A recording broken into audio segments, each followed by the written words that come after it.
बिस्मिल्लाहिर्रहमानिर्रहीम अस्सलाम वालेकुम। इमरान खान ने सारे पर्दों से राज उठाना शुरू कर दिया है। अब जानते हैं DGISPR और DGISI की प्रेस कॉन्फ्रेंस हुई, उन्होंने जो बात की, इमरान खान ने बाकायदा नाम लेकर कहा कि ये झूठ बोल रहे हैं। मैंने जनरल बाजवा को कहा था कि अगर आप एक एक्सटेंशन की वजह से मुल्क का बेड़ा गर्क कर रहे हैं तो वो तो मैं भी आपको देने को तैयार हूं, तो अभी क्यों कर रहे हैं?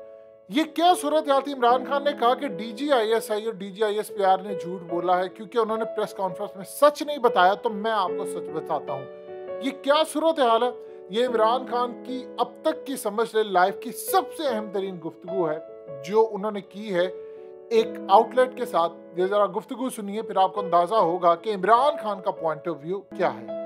कल प्रेस कॉन्फ्रेंस में ये भी कहा गया कि साइफर के बारे में इमरान खान को 11 मार्च को कामरा में आर्मी चीफ ने खुद इसका जिक्र किया था और इमरान खान ने इसको संजीदा नहीं लिया।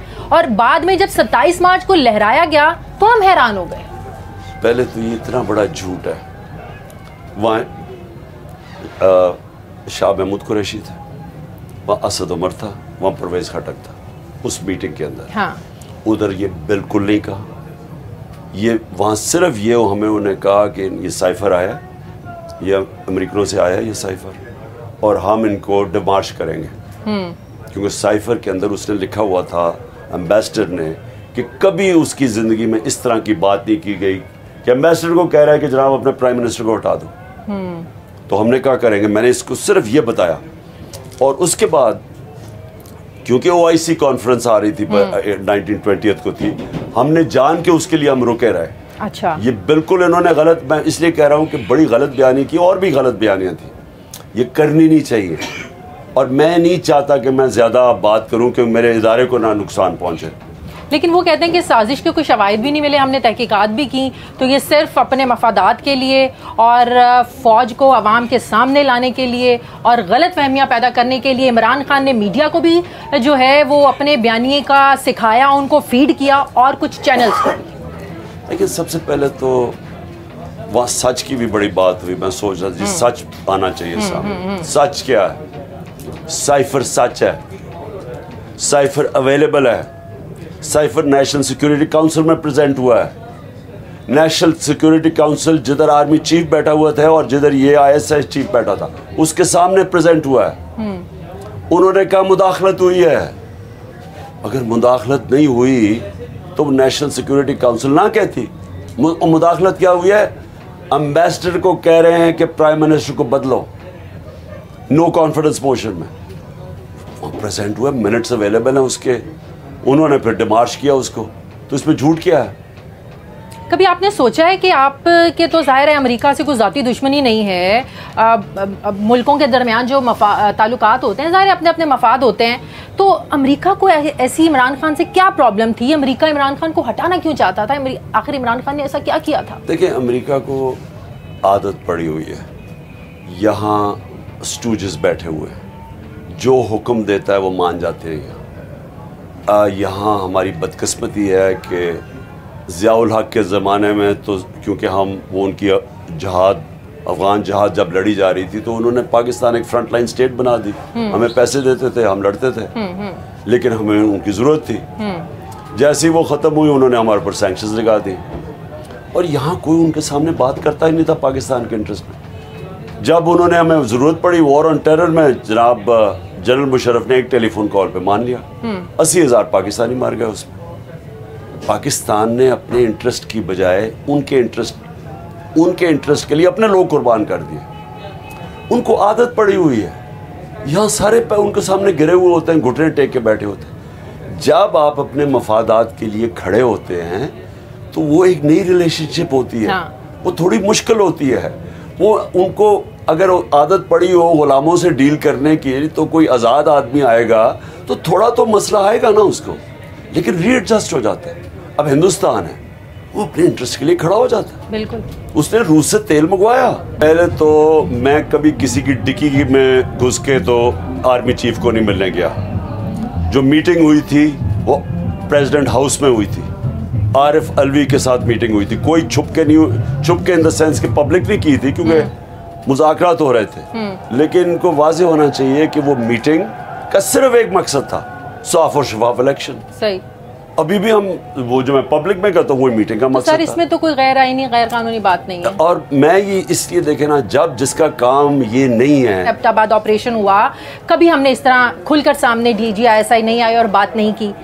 मैं तो यही समझ सकता हूँ कि जो अरशद शरीफ शहीद के बाद जो पब्लिक का रिएक्शन आया, मुझे लगता है कि उस रिएक्शन की वजह से ये प्रेस कॉन्फ्रेंस हुई है। सबको पता है कि अरशद शरीफ को कौन धमकियां दे रहा था, सबको पता है, सारे सहाफ़ियों को पता है। डरते हैं तो नहीं बात करते, क्योंकि उनको भी शायद नंगा करके और जेलों में किए जो आज़म स्वाति वगैरह से किए, लेकिन सबको पता है कौन था, कौन धमकियां दे रहा था उनको, अरशद शरीफ को।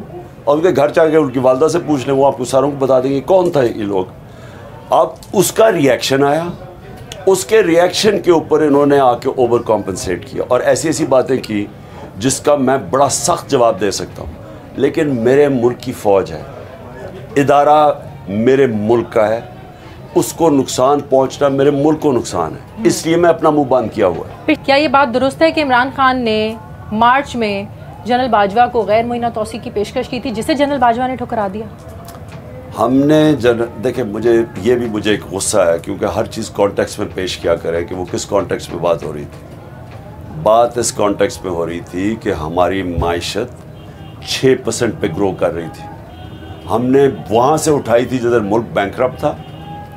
कोरोना के 2 साल के बावजूद हमारी माइशत तेज़ी से ऊपर जा रही थी। 17 साल के बाद हमारी बेहतरीन इकोनॉमिक परफॉर्मेंस थी। हमारी इंडस्ट्री 11% पे ग्रो कर रही थी। हमारी 4 फसलों के अंदर रिकॉर्ड बम्पर क्रॉप्स थी। IT एक्सपोर्ट 75% बढ़ रही थी। रिकॉर्ड रेमिटेंसीज थी, रिकॉर्ड टैक्स कलेक्शन थी। मुझे पता था कि उस वक्त अगर ये साजिश कामयाब होगी, हमारी ये इकॉनमी कोई संभाल नहीं सकेगा। तो मैंने जनरल बाजवा को, क्योंकि इसने कल बात की, इसलिए मैं कहता हूँ खुफिया बातें हो रही थी, मैंने उससे कहा कि अगर ये एक्सटेंशन की बात है और या आर्मी चीफ की सिलेक्शन की बात है और इसकी वजह से ये सारी डिस्टेबलाइजेशन है, तो हम कंसीड कर रहे हैं। मैं तो पहले ही आर्मी चीफ ऑन मेरिट चाहता था, और अगर एक्सटेंशन की बात है तो हमें बता दें, क्योंकि अगर इसी की वजह से ये आप क्योंकि तबाही आनी थी और वो तबाही आ गई। इन्होंने जो गिराई गवर्नमेंट, ये जो हुआ, क्योंकि ये रोक तो सकते थे ना, साजिश हो रही थी, पावर तो इनके पास थी, इन्होंने नहीं रोका। आज जरा हाल देख लें 6 महीने में हुआ, तो जरा ये फिर पूरी बात करें कि इस तरह ना करें आके कि जी हमने उनको ऑफर दे दी। उधर से इनकार हुआ। उस वक्त तक मेरे ख्याल में उन्होंने फैसला कर लिया था कि वो एक्सटेंशन नहीं लेंगे। नहीं, एक्सटेंशन की बात नहीं, उन्होंने ये फैसला हो गया था कि रोकेंगे नहीं ये जो रिजीम चेंज हो रहा है। मुझे ना कोई इस्टेब्लिशमेंट की पहले कभी ज़रूरत थी, ना आज ज़रूरत है, क्योंकि मैं कभी भी मैं तो कोई जुल्फ़िकार अली भुट्टो नहीं था जो कि एक मिलिट्री डिक्टेटर का पहले वो रहा, उसका मिनिस्टर रहा 8 साल। ना मैं कोई नवाज शरीफ हूँ जो जनरल जलानी के सरिये लगाते लगाते उसको चीफ मिनिस्टर बना दिया, या उनके बच्चे हैं। मैंने तो 22 साल मेहनत करके अपनी ज़ीरो से पार्टी खड़ी की है, मुझे कोई किसी की ज़रूरत नहीं है। मैं कभी भी, और एक और कहा गया वहाँ प्रेस कॉन्फ्रेंस में कि जी इमरान खान कोई गैर आइनी काम करता है। ये मैं सवाल पूछने आगे चल के पूछती हूँ मैं आपसे सवाल। मैं ये इनको बता दूँ कि मैंने पूरी कोशिश की साफ और शफाफ इलेक्शन के लिए कि वो EVM मशीन्स आए। हाँ। क्यों मैं कह रहा था EVM मशीन्स? क्योंकि उससे सारा धांधली ख़त्म हो जाती। और मुझे अफसोस से कहना पड़ता है कि जो ये इलेक्शन कमीशन के पीछे जो पावर बैठी हुई थी उन्होंने भी नहीं आने दिया। पिछले 3.5 सालों में सर आप पर इतना ही दबाव रहा है, इतना ही प्रेशर रहा है, आप अपनी मर्जी से फैसले नहीं कर सकते थे, अपनी मर्जी से आप कानून साजी नहीं कर सकते थे। आपने 12 ये बात की कि कानून साजी करवानी हो, फैट ऑफ बिल का मसला हो, कुछ भी हो, आपको मिन्नतें करना पड़ती थी कि आओ इनको लेकर आओ और कानून साजी करवाओ। तो 3.5 साल आप इतने बेइख्तियार थे। देखिए 2-3 चीज़ें थी। मैं पहले वाज़ेह कर दूं कि जो फ़ौज, उन्होंने हमारी पूरी मदद की। हमें कोई मसला, फैटफ के अंदर हमने इकट्ठा काम किया। जो सबसे बड़ा जो कोरोना का क्राइसिस था, कोविड-19 का, उसमें इकट्ठे काम किए। एक लोकस्ट अटैक हुआ, उसमें सारा एक और फौज गवर्नमेंट का इदारा है और वो सबसे तगड़ा इदारा है। तो उन्होंने हमारा तो बड़ा, और फॉरेन पॉलिसी पे हमारे कहीं शुरू में क्लैश कोई भी नहीं था, मसला एक था। और जो सबसे बड़ा मसला था वो था रूल ऑफ लॉ। ये जो सारे चोरों का टोला था, ये सारे, इन सारों के ऊपर करप्शन केसेस थे। मैं कहता था इनको कन्विक्ट करो, हमारे पास इख्तियारात ही नहीं थे। नैब को ये कंट्रोल करते थे और उधर मसला बना हुआ था।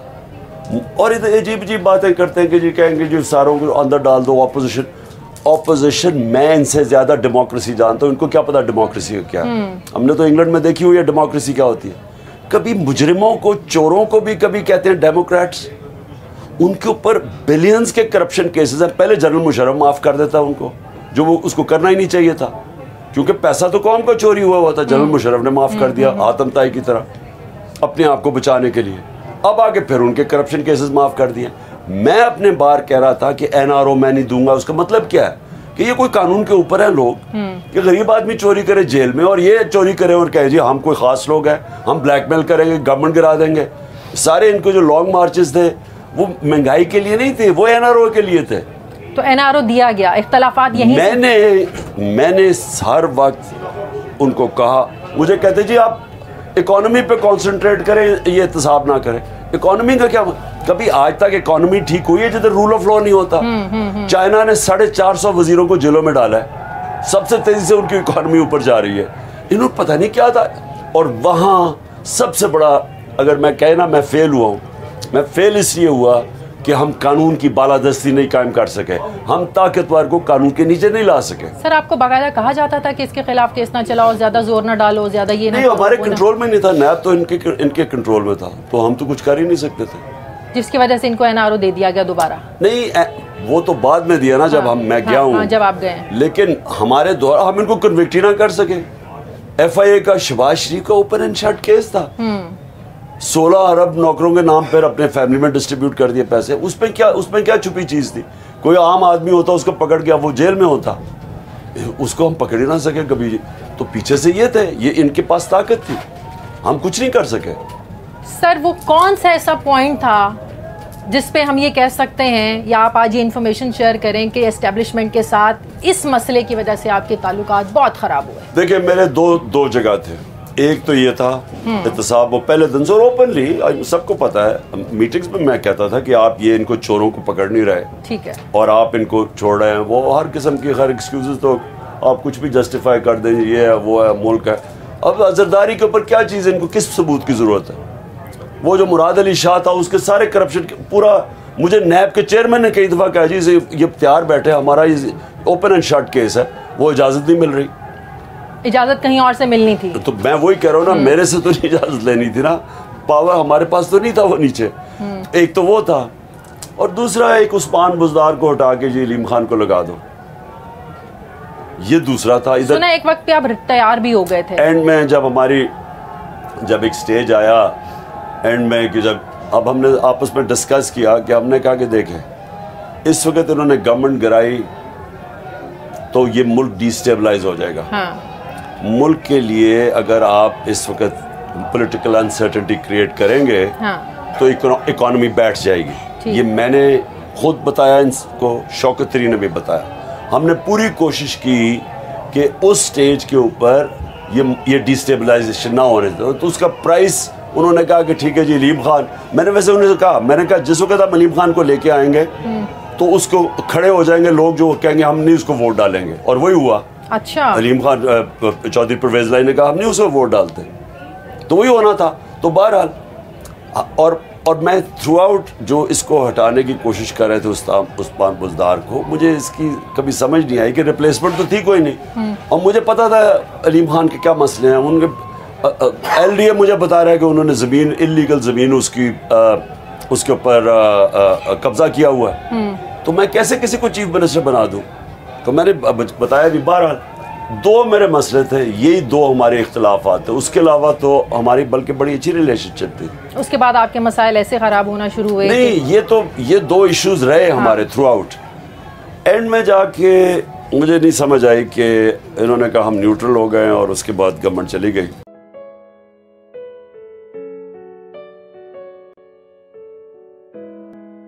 हकीकत टीवी को सब्सक्राइब करना मत भूलें, वीडियो को लाइक करें, शेयर करें, और कमेंट सेक्शन में अपनी राय का इजहार ज़रूर करें।